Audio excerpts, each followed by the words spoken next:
Hi, everybody. This is Kathy L. Murphy, the Pulpwood Queen, and I'm here live with Kathryn Ramsperger, who did the wonderful book, The Shore of Our Souls, and who has come back to do a fabulous workshop for us today.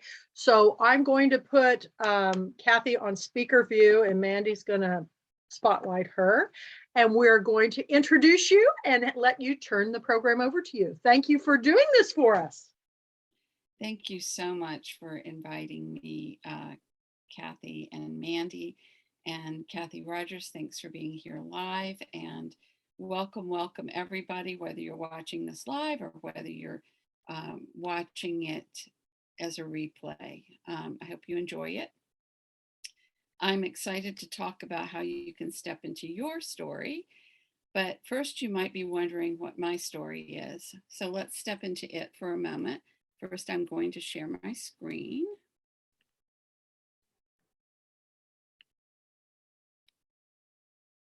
It's coming.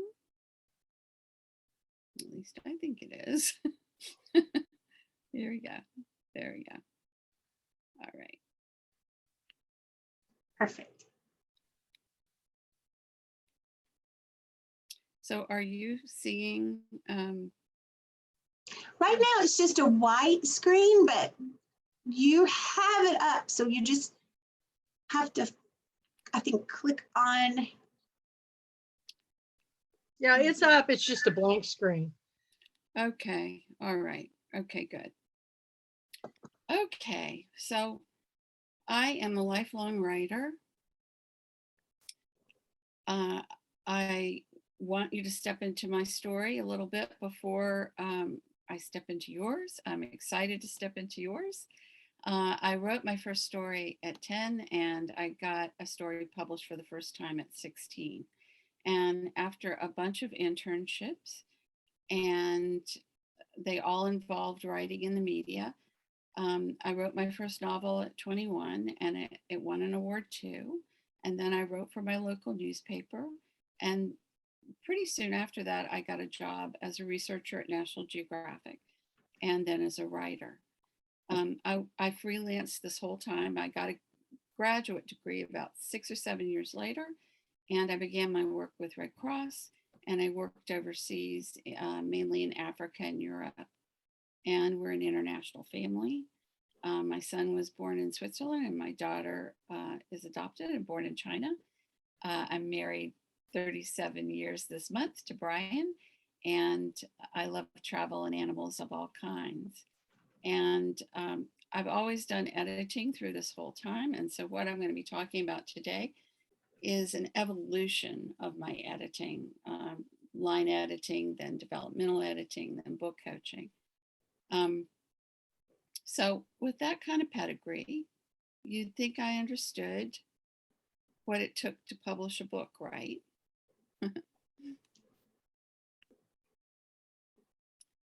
But Are we? I didn't. I'm sorry to interrupt, but are we to be seeing something? Oh, yes. Just blank. So I sent you a direct message, Kathy. So read the chat real quick and just see if that's helpful. Okay. I apologize. It worked the first time, guys.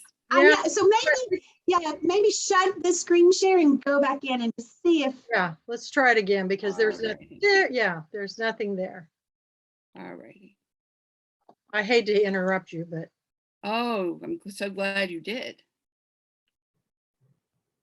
You know, there's all the glitches aren't quite worked out. There we go. All right. Okay. So now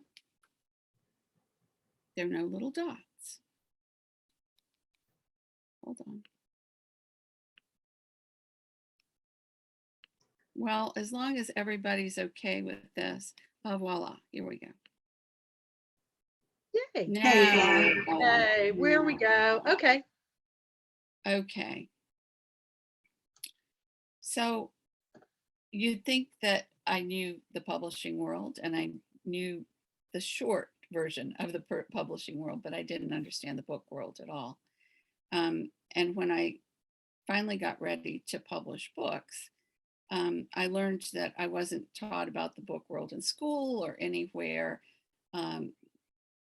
basically that books needed to be structured as much as a news story needs to have an inverted pyramid.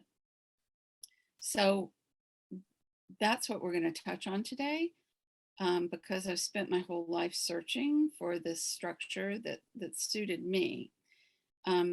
Because just like most of the pulpwood queens and timber guys, I think I write from the soul. I'd always been someone who just sat down and wrote, someone who let her characters lead the way, but someone who searched intuitively for rising and falling action, and not necessarily a plotter. So that's why we're here today. I want you to learn from my mistakes and my journey, and I want all your fine voices to end up with a vast following. So gather round, here we go.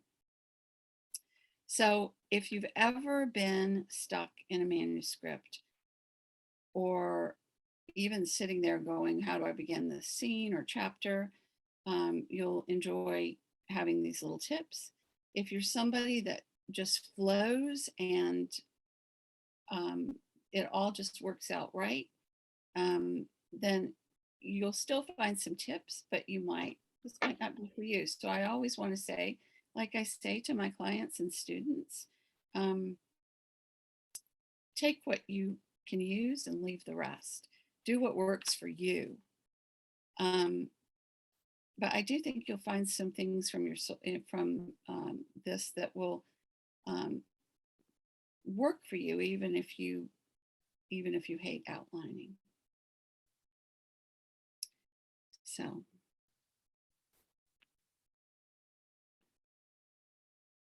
my step into your story method came out of reading something that Maya Angelou once said.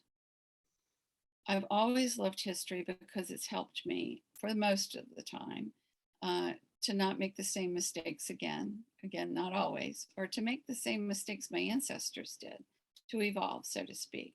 But the same can apply to story, because our lives are stories too. Maya Angelou says, no man can know where he's going unless he knows exactly where he has been and exactly how he arrived at his present place.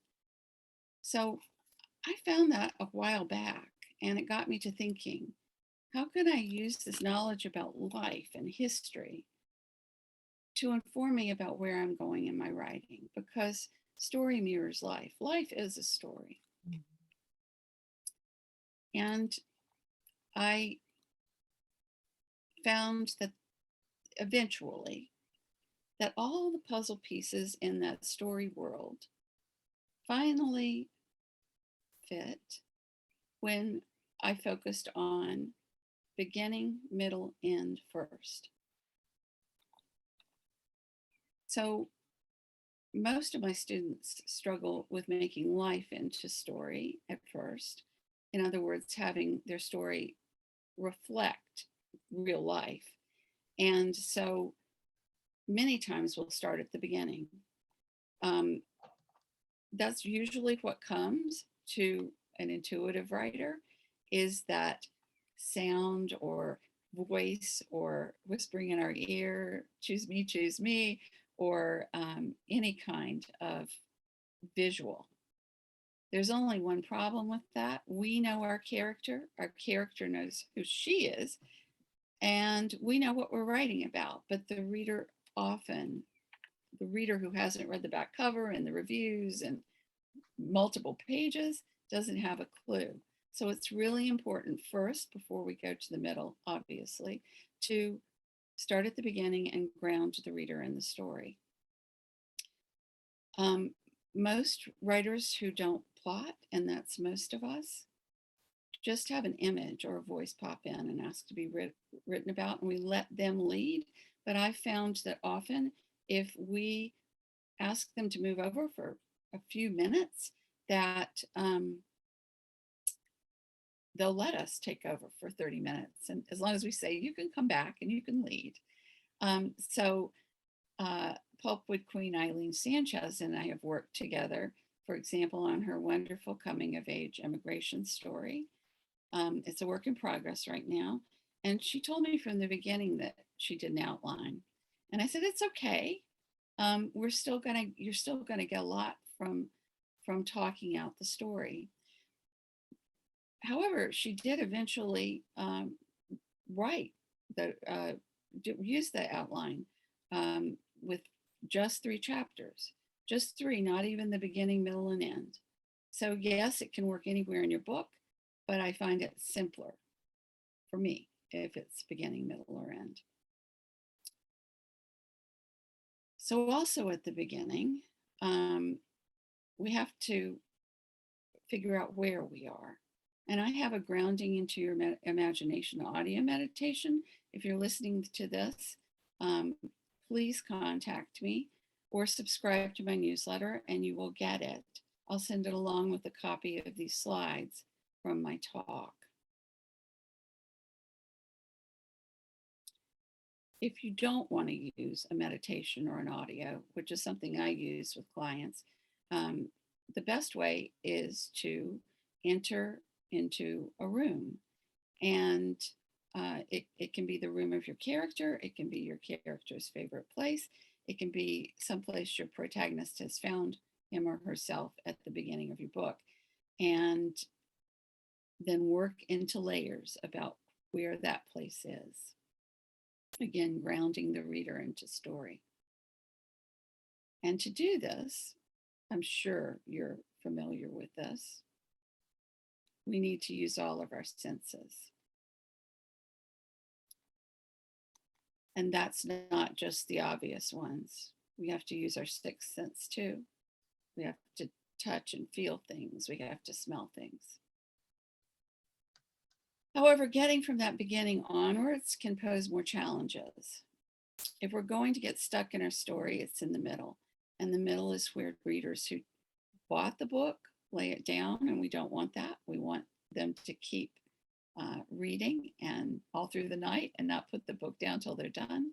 So the other thing that I've always done is I look in the middle of a book as much as I look at the beginning and the back cover. So we want them to buy our books too. We want them to buy it and read it. So how do we get there? How do we stay in motion? And I switched slides here. So these are some of the questions I ask my protagonists or my protagonists or my antagonist. And these are my favorite questions. You'll have some of your own.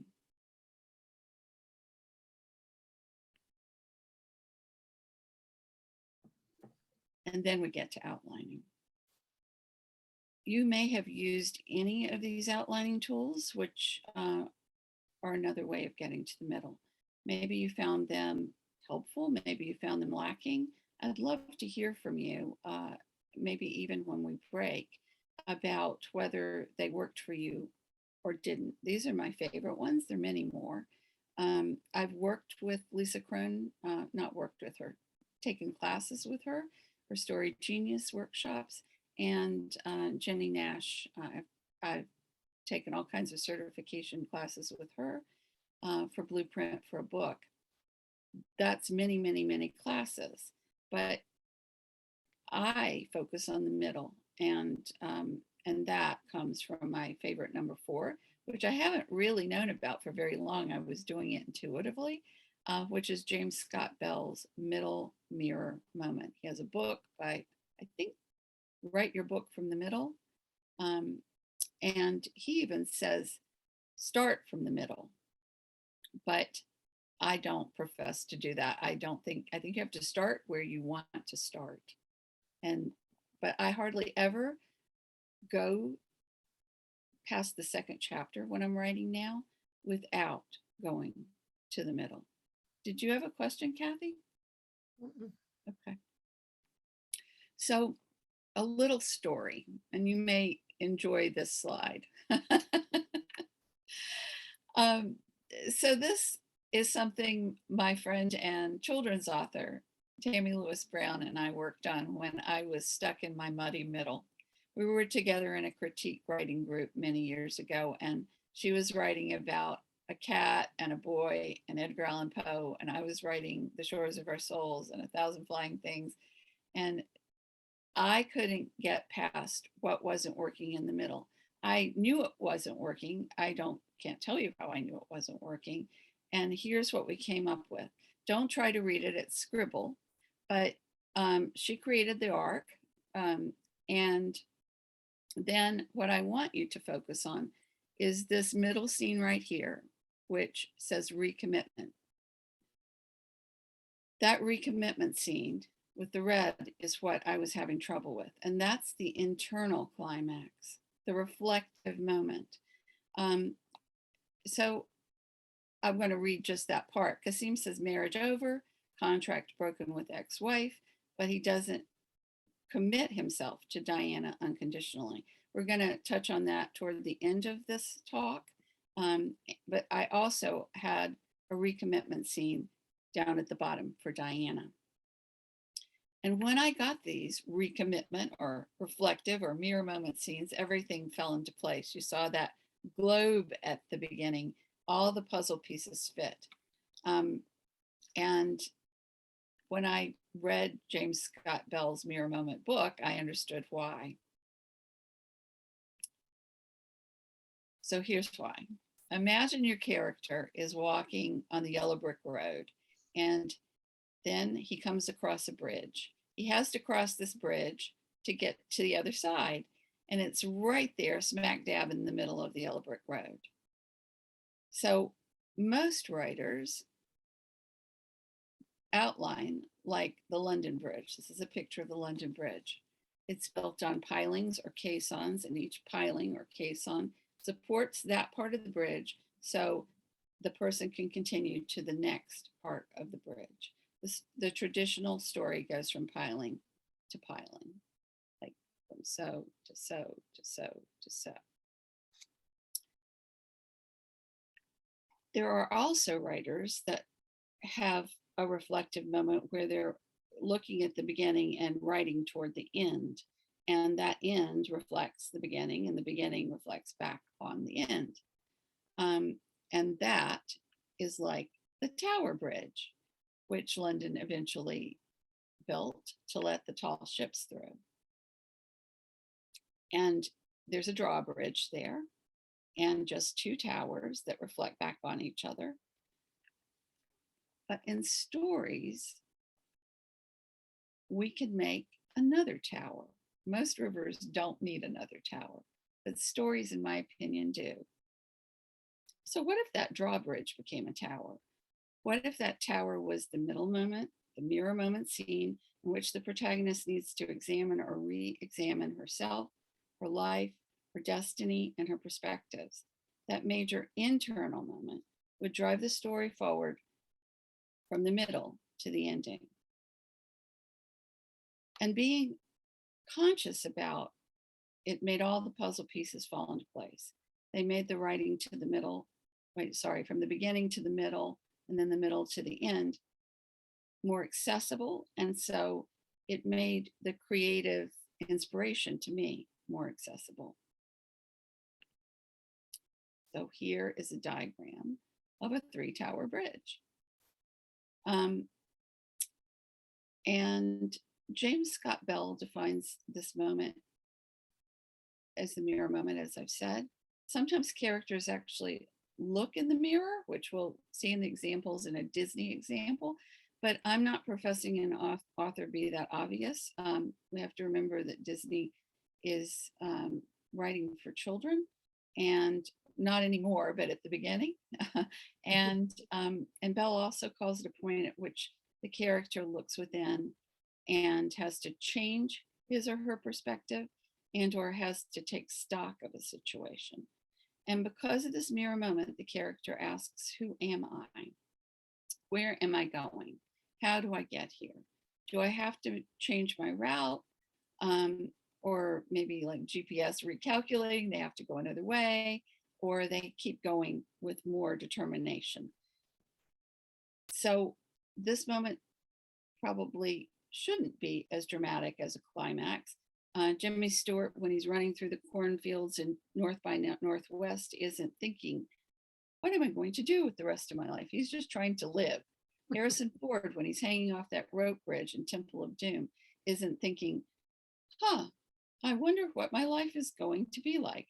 The reflective moment comes usually after a dark night of the soul or a life-threatening event, sort of like life. So I am going to turn my screen off just for a second so we can ask questions. I hope, maybe I should leave it on. Let me ask, is there anybody that has questions? No, I just had something I was going to say.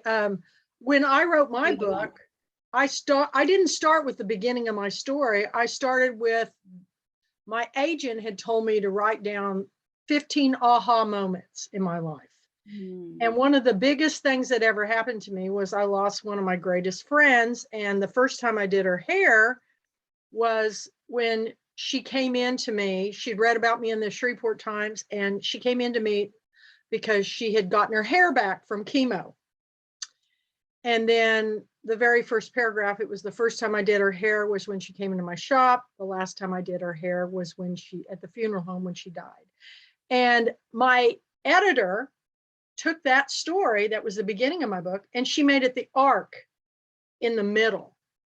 And it really surprised me, but it makes sense to me now. But that's, it's interesting, you always think you're starting at the beginning, but a good editor will kind of rearrange things. So I was surprised by that because it was such a pivotal moment for me. And so now as I'm working on my next book, I kept that in mind, because you don't have to do it chronologically in order, but you can jump back and forth. So it was just interesting. It is, and I love that. So in a way, you were creating pilings, Yes, in more of a randomized way, except and that's absolutely great. That's wonderful. it was Kathy, real would you good. say that, I know that yours is a memoir, would you say there are other primary characters, and did you Oh yeah. I've got several of my, like Fred McKenzie, who was my fellow bookseller, has a big chapter in my book. It's towards the end, and he was a big influence on my life because he was my biggest supporter. First of all, he always said, "You're going to be so famous, and I hope I see it." And I said, "Well, I'm not there yet," and he's been gone for a long time. But he lived to be we 90. think you're famous, Kathy? No. But anyway, he was my biggest supporter, and he was just such a inspiration to me because he never walked anywhere. He ran at 90. He ran everywhere.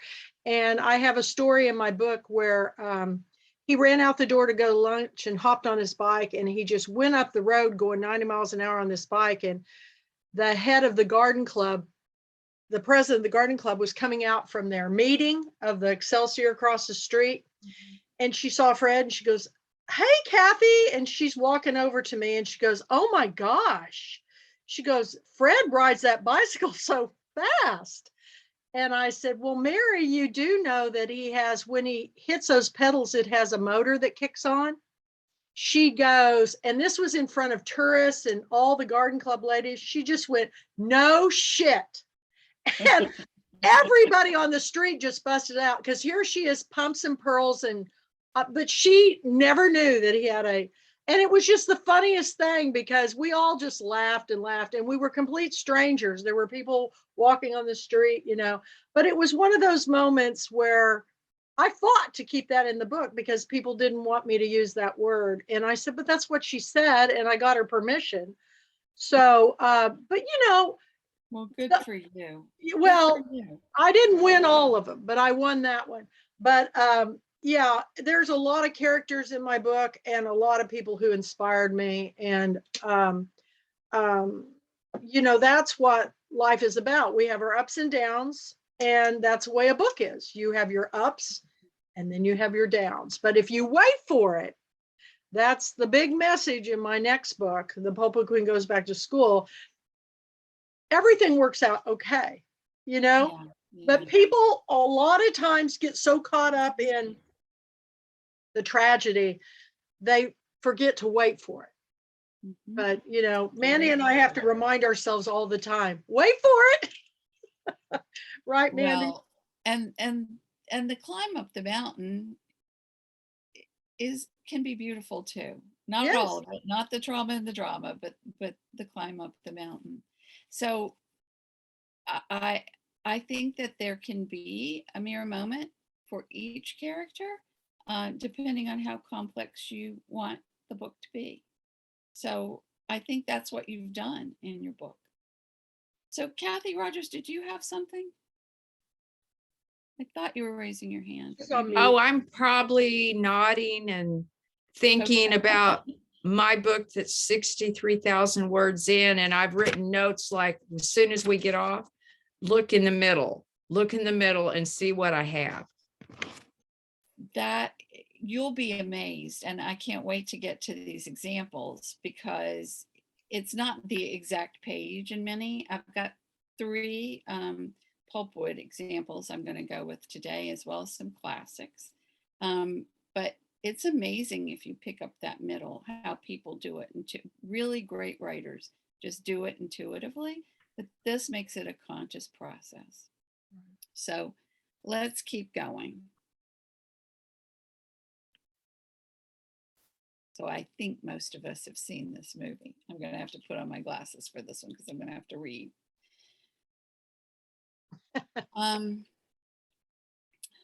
So a couple of extra things. I always start with the protagonist, and I ask myself a bunch of questions that I'd like them to answer, like I interview them first, and then I figure out a point. And you'll see that pointing and right here underneath the title of what I believe the point of the movie or the book to be. And once I know that, I can go right into the story. I have the backstory, and I can use the point to buttress the message or lesson or moral. And the point is actually what's going on that buttresses the theme. That's my definition of it, at least. And that I always have a couple endings for my book. I have to say my ending changes a lot. My beginning, even though I might choose another chapter, the actual plot of the first chapter I write doesn't change very much. But once I have that middle tower, I know where I'm going to the ending, and it doesn't change as much. Okay, so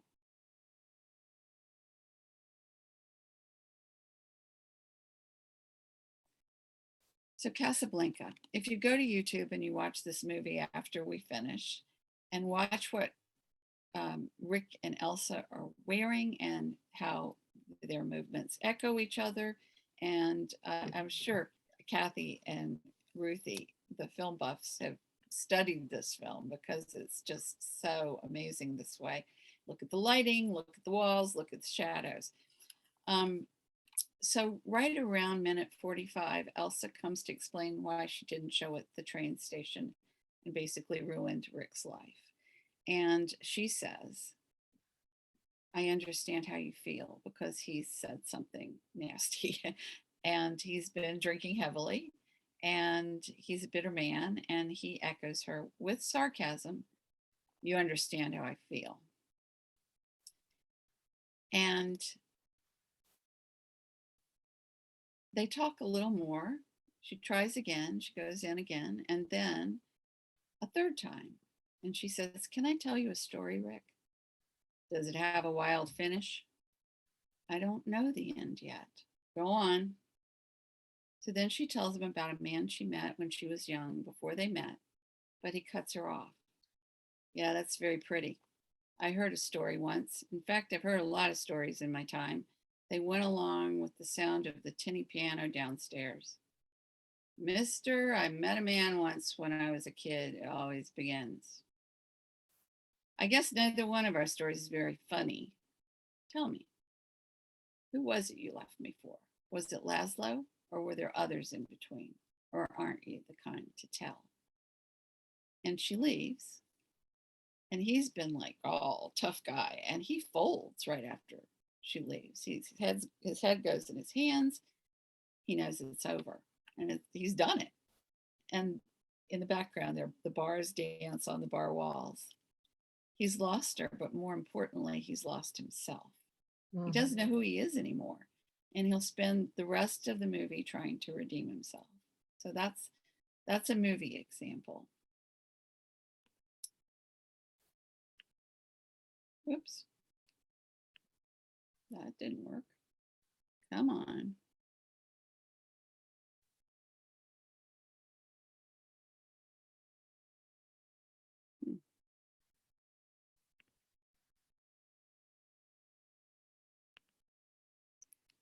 Well, now all of a sudden we're at A Tale of Two Cities. So, and it's continuing to just do this by itself. Isn't that interesting? Hold on a minute. I'm going to stop my share and come back.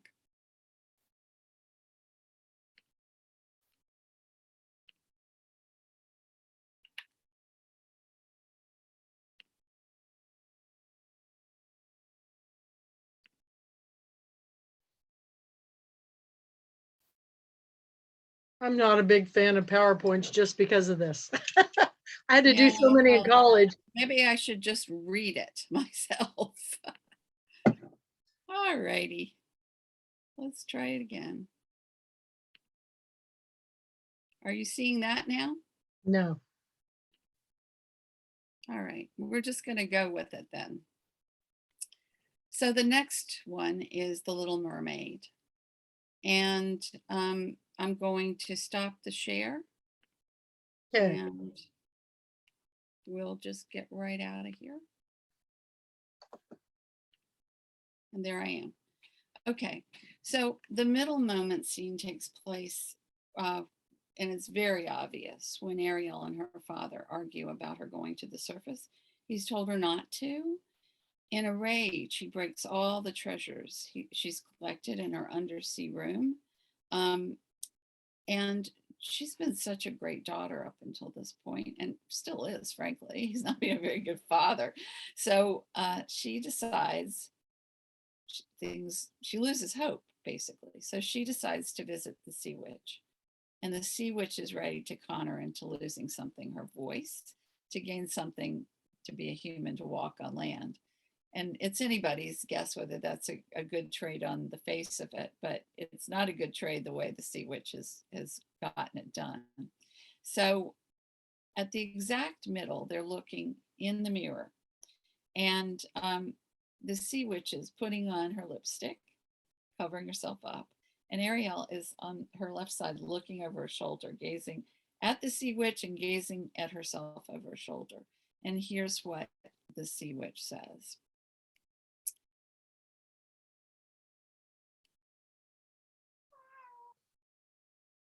And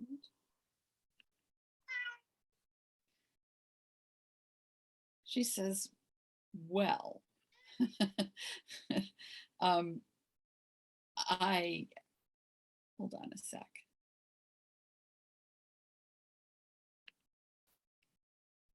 Well, angelfish, the solution to your problem is simple. The only way to get what you want is to become a human yourself.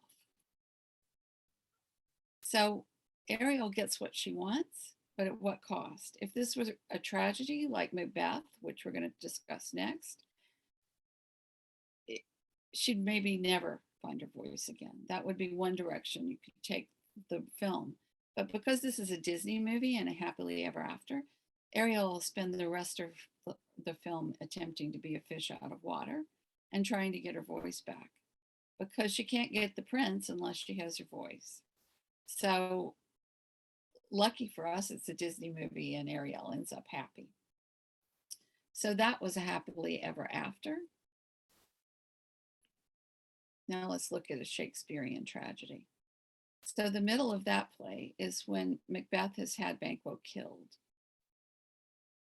Lady Macbeth has spurred him on. And at the midpoint, not only do the perpetrators come back to tell Macbeth the deed is done, but they have another dinner guest, Banquo's ghost.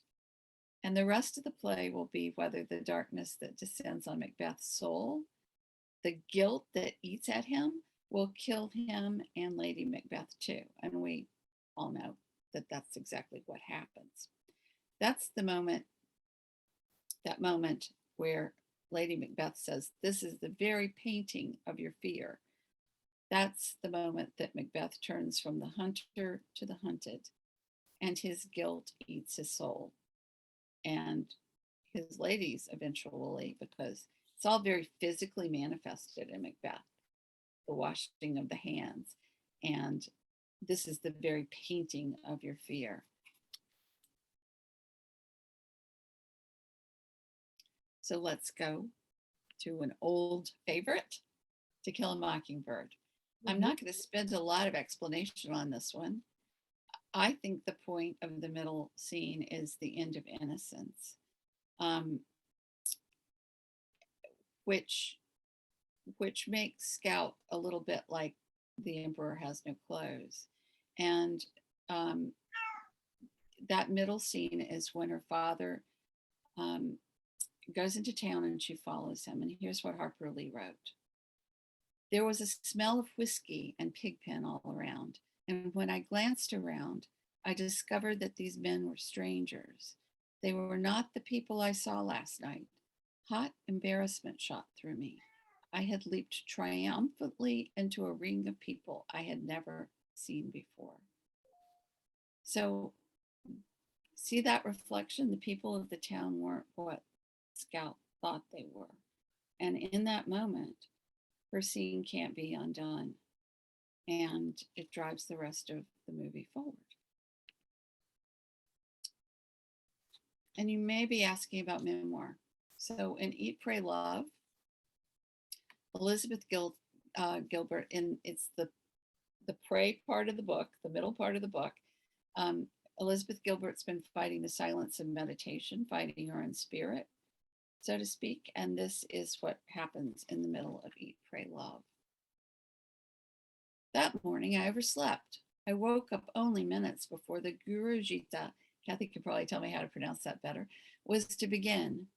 Motivated myself reluctantly to get out of bed, splashed some water on my face, dressed, and feeling oh so crusty and cranky and resentful, went to leave my room in the pre-dawn pitch black, only to find that my roommate had left the room before me and had locked me in. This was a really difficult thing for her to have done. It's not that big a room, and it's hard not to notice that your roommate is still sleeping in the next bed. And she's a really responsible, practical woman, a mother of 5 from Australia. This is not her style, but she did it. She literally padlocked me in the room. My first thought was if there was ever a good excuse not to go to the Guru Gita, this would be it. My second thought, though, well, it wasn't even a thought. It was an action. I jumped out the window. I picked myself up and ran barefoot, my pulse slamming in my ears all the way to the temple, found a seat, opened up my prayer book just as the chant was beginning, and bleeding down my left leg the whole time, I started to sing the Guru Gita. And when I heard the Swamiji burst out laughing in my head in a reflection, saying, "That's funny. You sure act like somebody who wants to be here." And I replied to him, "Okay, then, you win." Okay. So now a few Pulpwood Queen examples, and we'll have some time for questions at the end. I'm going to talk about Claire Fullerton's Morning Dove. It has a really great middle scene. I'm going to read from her book. And I'm going to talk about Adriana Trigiani's The Shoemaker's Wife. And I'm going to talk about Shores. So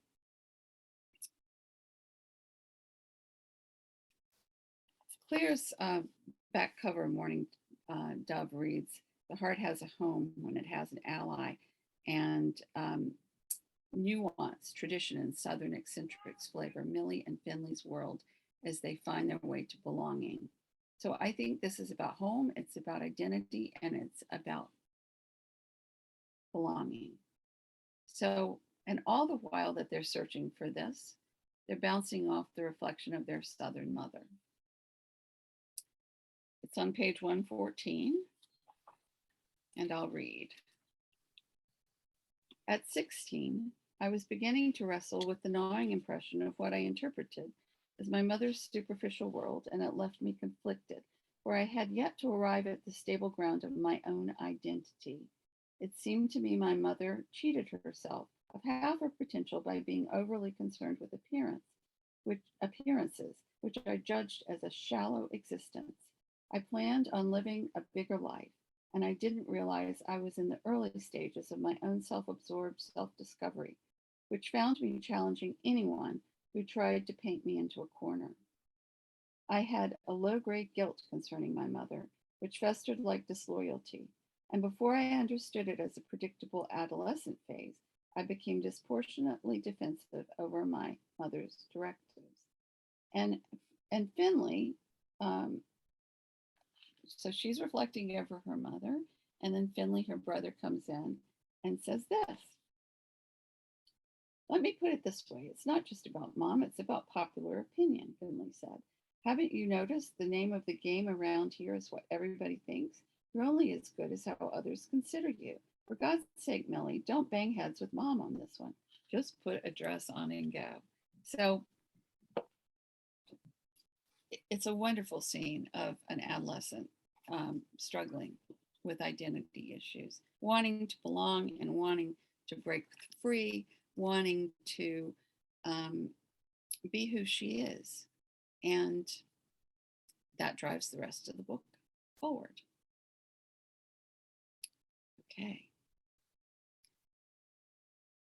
So, Adriana Trigiani, The Shoemaker's Wife, is an immigration tale. And Enza has immigrated, it's complex why, and she has found job much beneath her gift, washing dishes and sewing. But right in the middle of the book, after she hears Puccini, she reflects inward and magic happens. She's given a way to do what she came to do.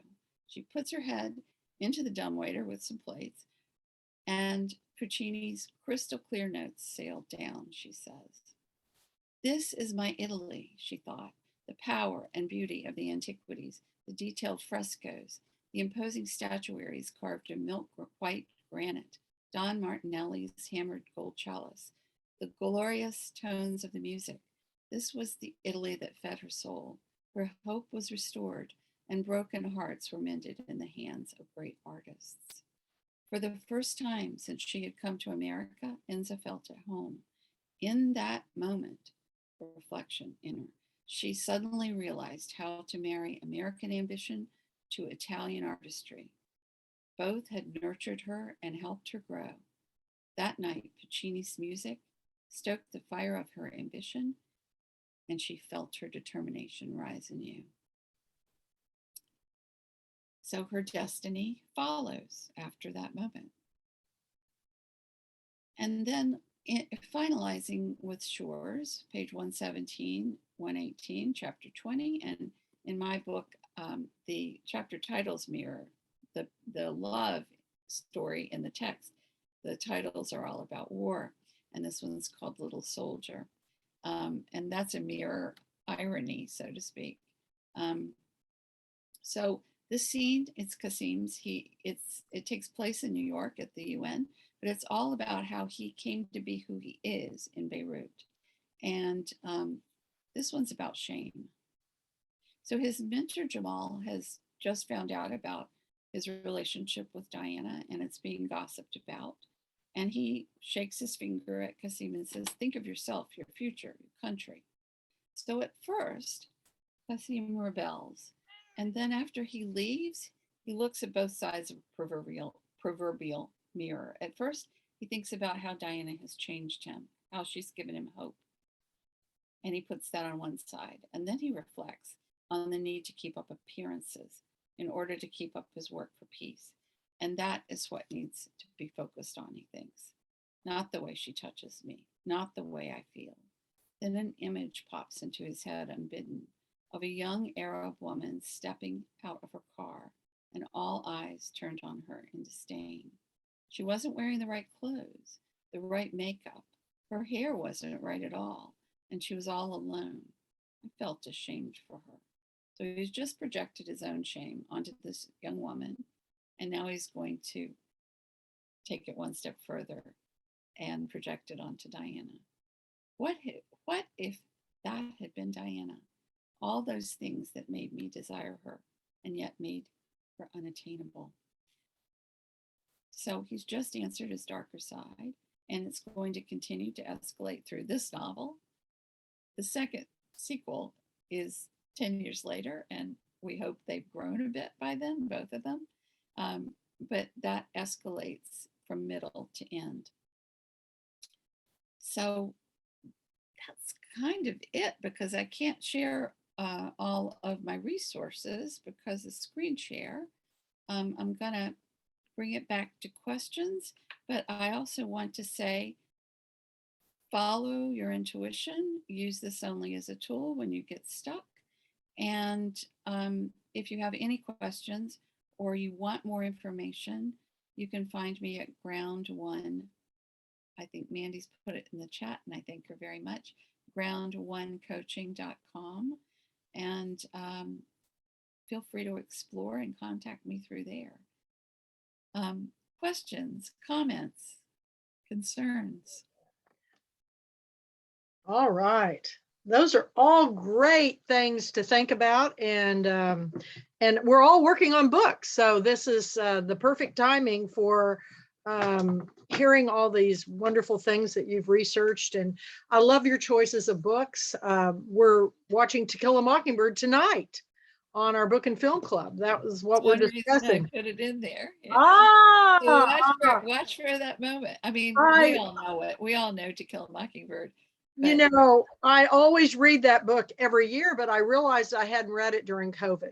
It's been hard, you know, other than the Pulpwood Queen books, it's been hard for me to read anything, you know, just for, you know, my own sheer pleasure. Isn't it? Because I like to read books over and over. I'm starting to do that again.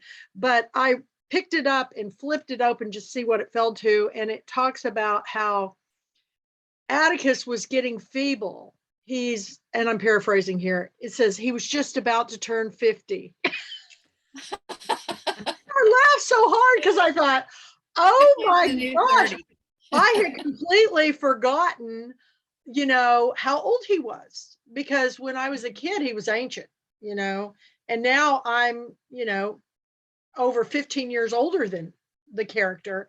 And so you'll have to sign on to see who I'm playing tonight. You're going to flip. But, you know, those choices are great. Adriana is a great storyteller. You know, I can't wait for her one that's out now. It's just about to launch, isn't it? Or maybe it's in the Yes. And I absolutely loved it, finished it, and it's fantastic. And she will be, she has confirmed she will be at our girlfriend weekend. So I'm really excited because she's bringing in authors.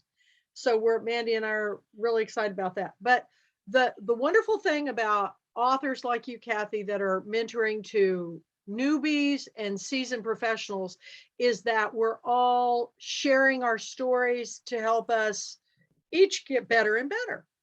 And that's the whole goal in life, is to be in service to others. So thank you for doing this. And I just want to, I know a lot of work went into this presentation, and don't worry about the PowerPoint. You know, I've just kind of come to the conclusion I'm not doing those anymore, because it never fails. How many times you do them, they glitch up. I mean, I had to do them for every art history class, every art class, and I grew to hate PowerPoint presentations because you can have everything down just pat and then you get a glitch. So I wanted you to be able to read along with me, but I think everybody followed me without it. And you can get the slides. There are a few more slides you didn't see at the end, including kind of a bibliography. But you can always get them from me. Just contact me. Yeah. Well, and do you have this all up on your website? Not this particular webinar, not yet, but You mean, This will um, be up on the YouTube channel after, because everything's being recorded and I'll put it up. But the actual PowerPoint, it'd be kind of neat if you had that link up on your website. I right? A lot of will. people- I'll put it up there and I'll link it and I'll put it up underneath. When you share the YouTube, I'll put it in the comments so people can get it there. Perfect, because I think a lot of people like, I'm a visual learner. So I it's am always too. nice to see pictures I and post follow along. visual. Yeah, Yeah. I'm a visual learner too. I'm an artist. I mean, that's how I learn and it takes me about 5 times of hearing something for me to learn it. That's why I read. Yes. I'm one of those people where I go, every time I read a book over or watch a film over, I get new insights. And you're in a So, different place, aren't you, when you yes. reread or rewatch? Well, yeah, because when I first started reading To Kill a Mockingbird, I was Scout. Now you're going to see which character I am. And I can't wait. well, there's a lot of characters in this book, but you know, Robert Waltney is on tour right now with his first book, which is doing great. And in fact, I just saw it popped up. He was doing a live event today. So he hasn't been there. So what I've done is I just figured it was me, and Ruthie always comes, but she's been out of town. So I just picked my favorite book to films. And I'm sharing those from, everything from Beasts of the Southern Wild to Moonrise Kingdom to Kill a Mockingbird and Midnight in the Garden of Good and Evil. It's all about the story. So the emphasis on your program today was perfect, because if you don't have a great story that builds and then has some sort of resolution, Right. people put the book down. So these Even are in a all tragedy, the people that are left, it can't be a complete cliffhanger, even if it's in a I hate series. books that do that. Yeah. I really do hate books that leave you with what? Like, where are they going next? That's all people need to know. But There's a lot of movies and things that just you go, okay. Anybody else have comments? Kathy Rogers? Yeah. Okay, can you hear me? yeah. I just want to say, Kathryn Ramsperger, how refreshing to come to a workshop where we're not hammered. If you don't follow this, the checklist down, then you're not going to make it. I found this very refreshing because the way I work, it's a mess. I take chaos and try to shape it into the frame of a story. But I loved seeing your beginning, middle, end. I mean, I know it up here and I think I do it intuitively, but it's always good to be reminded that if we're those kind of writers that aren't that organized and outlined, it's so refreshing. I'm feeling better about my work in progress. Yeah. Well, your work in progress, from what I know about it, everybody's just waiting for it. I want to say that this process, I don't necessarily use it, all of it, in my very first draft if I'm really going. But if I get stuck somewhere or I'm balling up paper and sending it to my cat to edit into the recycle bin, then that's when I use it. And I almost always use it when I'm revising. So it brings a little order to the chaos. Fanny Flagg said that she runs clothesline down the hallway of her house, and she clips them up and she moves things around. And, I thought that was a brilliant idea, because see, when my editor came back and said, we're going to take that first chapter and make it the middle of the book, I was like, really? So now in everything I do, I go, wow, I made that the first story. What if I made that the middle or towards the end? Or, so I start thinking about things that I normally won't do, because there's so many stories being written, and you cannot believe we get so many great books, but they're the same story that you've heard before. Boy meets girl, boy finds other girl, I'm looking for the stories that tell from a perspective. And Sarah Pinner talked about this week on with her The Lost Apothecary. I found out more stuff about her than I did at Girlfriend Weekend. I had no idea she was from Kansas, but I am fascinated with everything she's been posting this week. We all learn from each other's experiences. So the fact that you're sharing your stories, Sarah's sharing the stories, Kathy, Mandy, you're sharing your stories. We all can garner and learn from these things. It doesn't mean we want to copy them. It means that we want, just like any artwork, you see many, I love Claude Monet. I love, I love so many so many artists, and you don't want to be like them, but you can take aspects of what they do and you make it your own. Just like I did that with that painting I showed you that I just finished last night and now That's just got gorgeous. framed. And I'll be My sharing pictures of it. It's big. It's, I'm thinking that's about a yard long, and I don't know, it's a big painting. But anyway, I learn from my art too, because I'm visually creating a story. Every painting I do is telling a story, but whoever looks at it is going to see it differently. Because I have a painting up here, and I love it because I see it as it's called the Fairy Queen.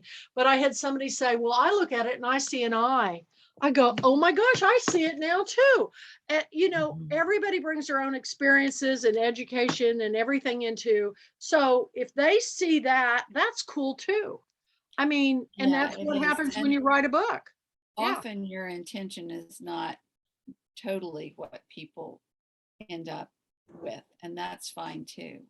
And I just want to say thank you, Mandy, for your comment. Lots of great information. And then she says, I agree with Kathy Rogers, and so do I. I do too. I'm so grateful for this opportunity to just share my story and how I do it. And I just want to say that this workshop has meant the world to me. Everyone from Johnny Bernhardt at the very beginning to Janet Oakley, the research queen, last month. So I hope there's more. Oh, Kathy, we're gonna keep working on it. Yeah. Kathy Ramsperger, can you or Mandy or Kathy Murphy, can any of you speak to this? So just for me, I struggle when I wake up in the middle of the night or early in the morning and I see the headlines and there's horrible things happening. Humans are suffering, they're suffering. And sometimes when I read about suffering, I think to myself, even though I write about it, I'm thinking, well, my little story, it's not going to matter in the whole world because there's so much suffering. Can you speak to that, to other writers who? Well, I just want to say that that's the time that you need to write. I think that's Maya Angelou's quote too. That the darkest times are when our words are the most needed, and they don't need to be about the tragedy either. People need to laugh a little bit right now too, and there are no little stories. They're all our stories, and we never know what kind of change they're going to bring about. That's right. Keep going.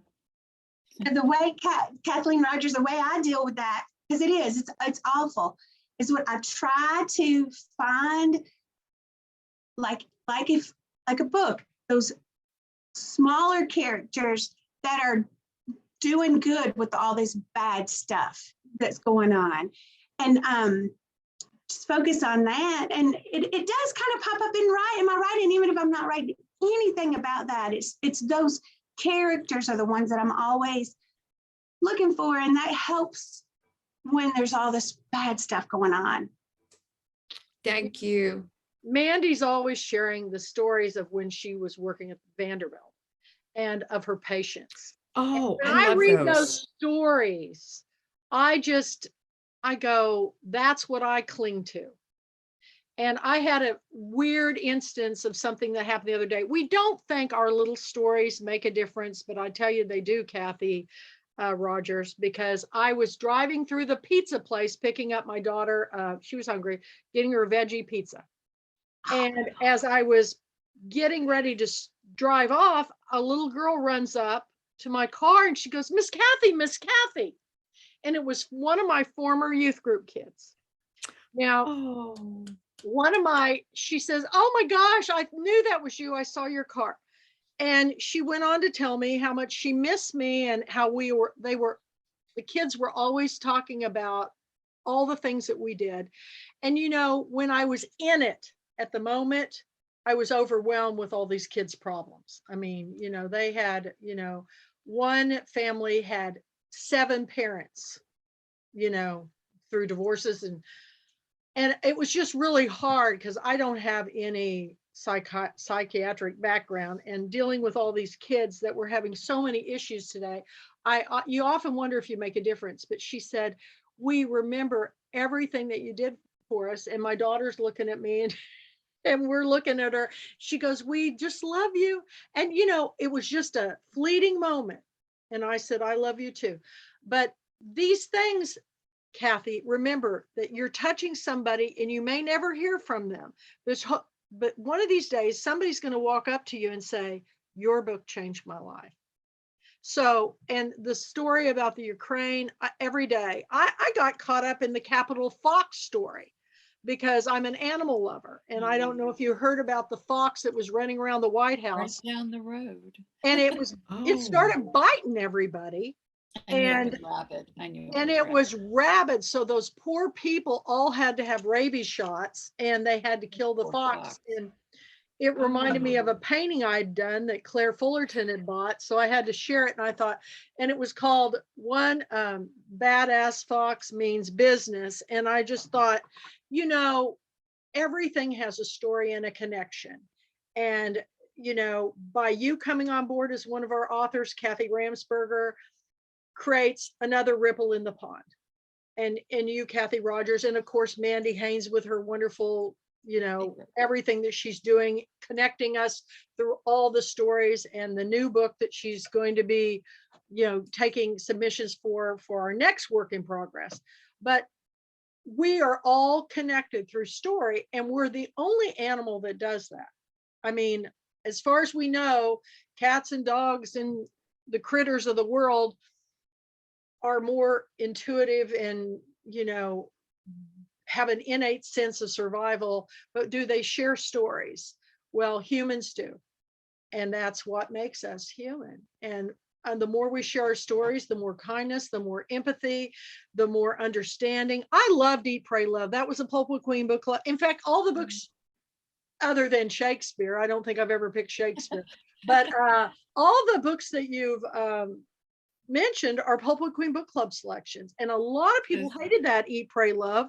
And I found it, I thought it was one of the best books I've ever read. I had a whole Eat, Pray India thing going on before I even got into India, which I have definitely now. But I found the story fascinating and I like the movie too. So, we all take different things out of the stories. And sometimes the book we hate the most is the one we have the best discussions with. Why do you hate? People love to tell why they hate something, but they can't tell you why they love something. I don't know why that is. Anybody have an answer? They go, I love the book. What'd you love about it? Everything. The characters. What about, can you name a particular character? Oh yeah, they were all great.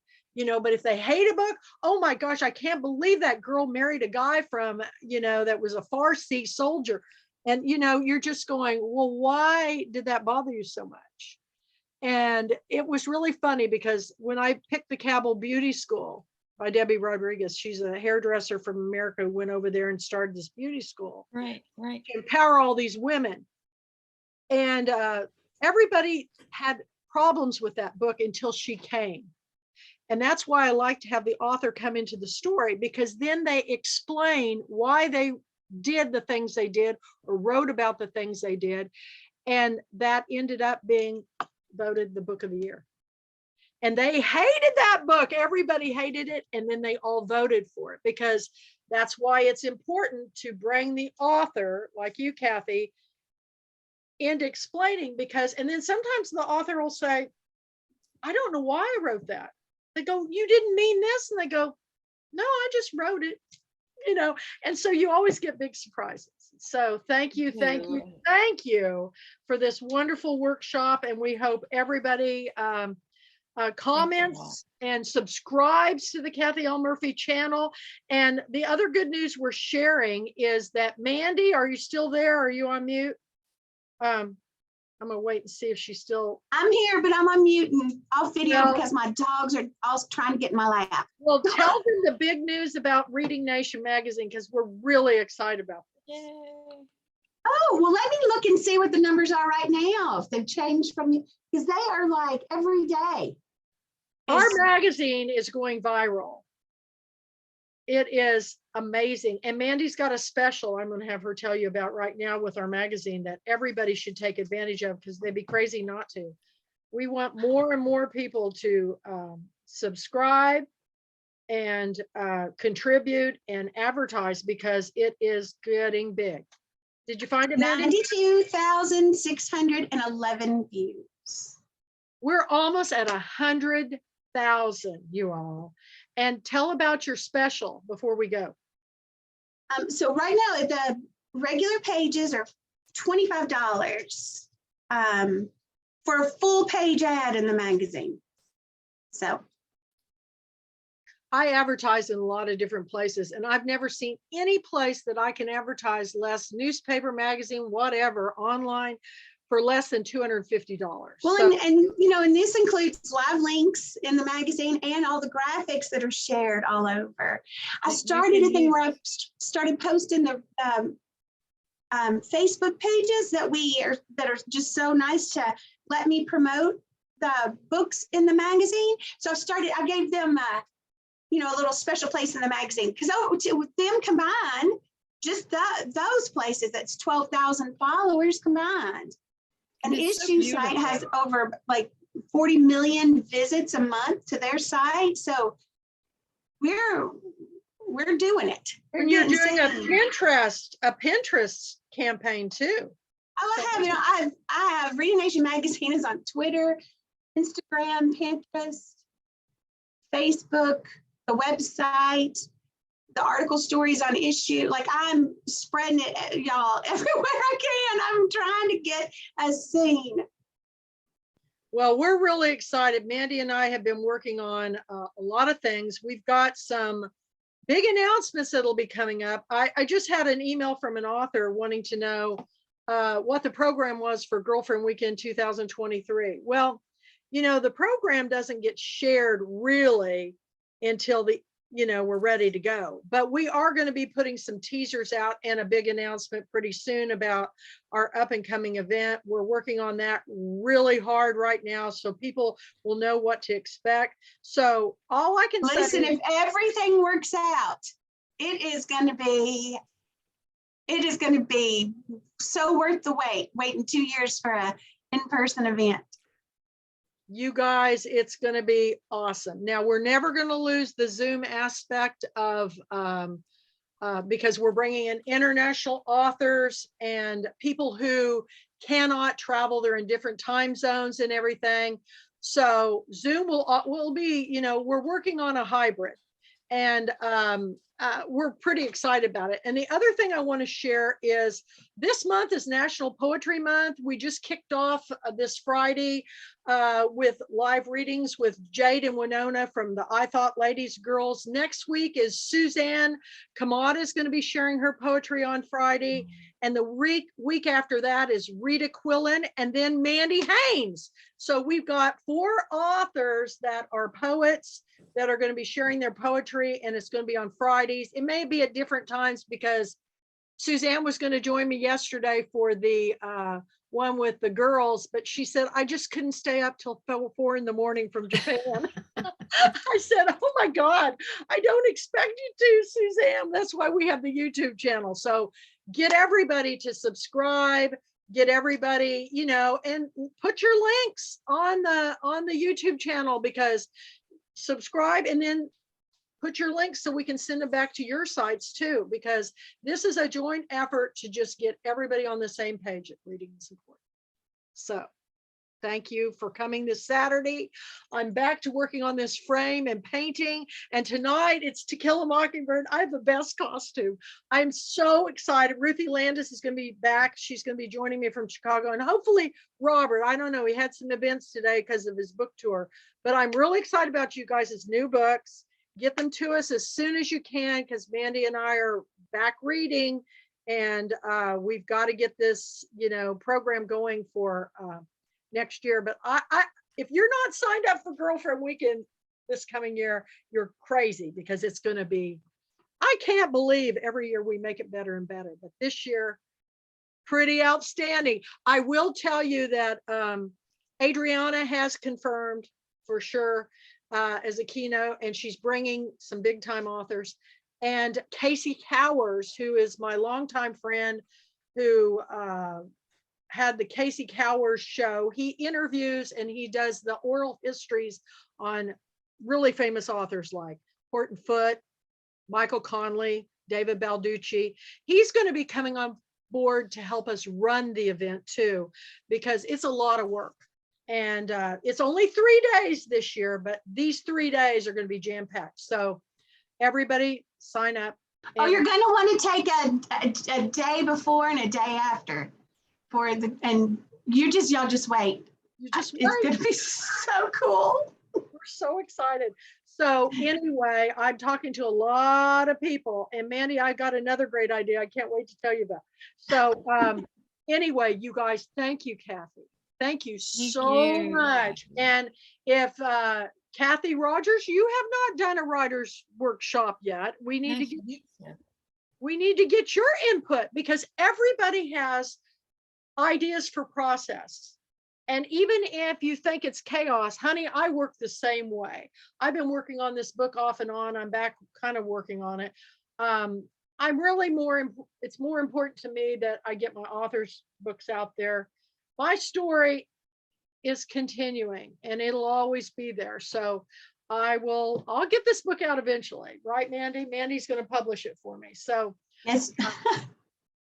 She's working on the cover and everything. And so you guys just have a blessed Saturday. Let's get to writing and reading and rally the troops, and then maybe we'll all be together soon. Yes. So we'll see you down the road. Join me tonight for the Book and Film Club. To Kill a Mockingbird. What is not to love? Come, 6:30. Thank you, Kathy Ramsperger.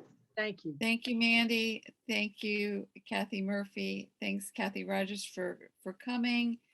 I hope if you're watching this in the recording, you enjoy it and feel free to contact me with questions. Great. Put that up there and I'll get it up today. So thank you, and we'll talk to you all soon. It's all about the story. Bye-bye.